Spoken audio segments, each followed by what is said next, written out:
Kerajaan ini akan terus giat melaksanakan program-program pembangunan sosio-ekonomi dan memelihara kebajikan komuniti tumpuan, terutamanya melibatkan warga emas, kanak-kanak OKU dan lain-lain. Menjelang tahun 2030, Malaysia bakal dikategorikan sebagai negara menua. Bagi memastikan setiap warga emas yang memerlukan mendapat sokongan berterusan, bajet ini menyediakan lebih 635 juta ringgit khusus untuk bantuan kebajikan, institusi penjagaan dan pusat aktiviti warga emas. Aspek keselamatan kanak-kanak adalah penting, lebih-lebih lagi ketika kita sedang berada di jalan raya untuk menuju ke suatu destinasi. Bagi memastikan penggunaan kerusi keselamatan kanak-kanak di dalam kereta, kerajaan akan mensubsidi 50% atau sehingga RM150 untuk pembelian kerusi keselamatan kanak-kanak oleh keluarga B40. Sejumlah RM30 juta disediakan untuk tujuan ini dan bakal memanfaatkan 188,000 keluarga B40. Selanjutnya, aspek kesihatan kanak-kanak juga perlu dititik beratkan. Masalah kurang zat utamanya dalam kalangan kanak-kanak miskin bandar sangat membimbangkan. Bagi tahun hadapan, kerajaan menyediakan RM24 juta.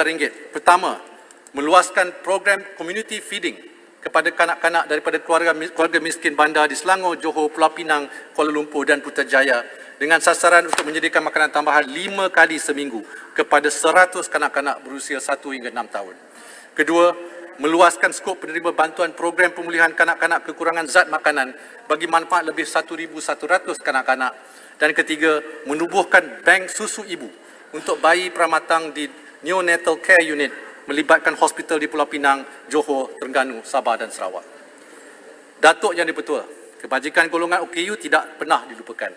Bagi tahun hadapan, kerajaan menyediakan peruntukan khusus RM30 juta bagi menaik taraf infrastruktur bangunan kerajaan supaya mesra OKU. Peruntukan ini antaranya untuk menyediakan lebih banyak laluan khas bagi kegunaan golongan cacat penglihatan. Selain itu, RM10 juta juga diperluaskan ataupun diperuntukkan untuk pusat latihan berdikari serta sebuah pusat latihan perindustrian dan pemulihan kerajaan bagi melaksanakan program latihan dan bimbingan ajar kepada golongan OKU.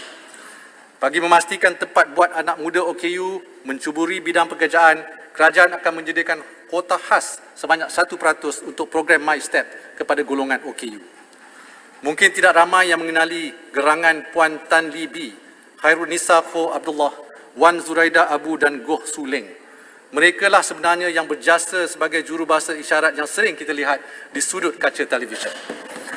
Bagi meningkatkan akses terhadap media di samping membolehkan golongan OKU capna dengan berita semasa dan informasi terkini, dengan bantuan bernama, semua rangkaian TV termasuk saluran swasta akan menyediakan jurubahasa isyarat dalam penyampaian berita mereka.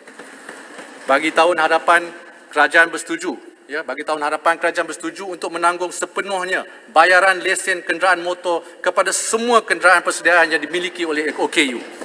Harapnya ini sedikit sebanyak meringankan kos sara hidup golongan OKU. Program pemulihan dalam komuniti merupakan antara medium intervensi awal untuk anak-anak kurang upaya meningkatkan kemahiran diri dan mencuburi pekerjaan. Setakat ini, USM merupakan universiti utama yang melaksanakan program ini. Tahun hadapan, kerajaan bercadang untuk meluas pelaksanaannya ke universiti-universiti awam lain.